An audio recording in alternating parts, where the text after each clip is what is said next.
This is your host, Dub FFG. Thank you for tuning in.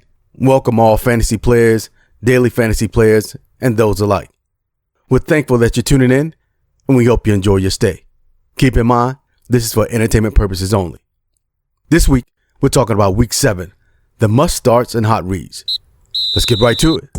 First up, we're looking at Trey McBride. Trey is the tight end for the Arizona Cardinals, and what's come about is basically Trey is the number one target for Kyler Murray. They have a Monday night game for the Chargers. It's home, and they're facing the 20th ranked defense versus tight ends. Thus, this is a must to keep Trey McBride in the game. Trey's going to get some good numbers. Take the over. Next, we're looking at Justin Jefferson. Now, Justin is always a must start. No need to have him on your bench unless it's a bye week or he's injured. So the Vikings have a home game this week versus the Lions, a divisional opponent, a top-rated division opponent. This should be a shootout game. Thus, Justin Jefferson, take the over. Expect over 100 yards.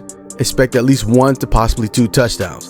The Lions are the 31st ranked defense versus wide receivers. Justin Jefferson, keep him in the game. New season, new brand. Fantasy Football GOAT Strategies Under Armour t-shirt is now available. Pick up yours today. Next up, we have Brock Bowers. Now, Brock and the Raiders, they are struggling, particularly on offense. The defense is actually not bad, but when you have an offense that can't keep up with the opposing offensive team, you're going to struggle. But Brock Bowers is that one bright spot on the offense. They're playing the Rams on the road in Los Angeles, and the Rams defense is 31st versus tight ends. Brock Bowers, take the over. He should get a high target of numbers. Next up, we have A.J. Brown. Now, A.J. and the Eagles are traveling to take on the Giants. The Giants have a middle-of-the-road type defense versus wide receivers. But it doesn't matter. A.J.'s coming back from his injury, and A.J.'s a little bit hungry. So, expect them to have big numbers and expect them to play big. The Giants' defense is actually pretty good. The offense is finding this groove a little, but they're still behind, and they're still somewhat the bottom of the barrel in the NFC East division. Thus, keep A.J. Brown in the game. Take the over. Next up, we have Kenneth Walker III. He and the Seahawks are taking on the Falcons this week. Kenneth Walker III has been very consistent this year for fantasy football. He's averaging just over 21 points per game for in fantasy numbers, and he's scored in every game he's played in with the exception of one game. Thus, don't expect anything less. He's going to score at least 1 touchdown and have tons of touches on the ground and in the air.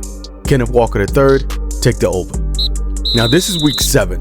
Week 7 is somewhat a mystery week. Why? Because you're sitting right at 500, above 500, or below 500. Thus, this is kind of the turning point, the pivot per se.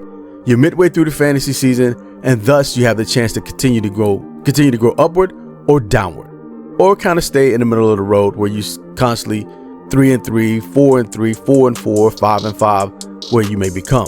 This is the time to definitely solidify your team. Everybody's dealing with injuries. Tight ends all across the league are struggling with fantasy numbers. So you got to find your gems, make it happen. If you have any questions or concerns, let us know down in the comment section. Also, hit that like, subscribe button because we do appreciate your support and that helps us grow. Till next time, this is Dub FFG. We'll see you soon.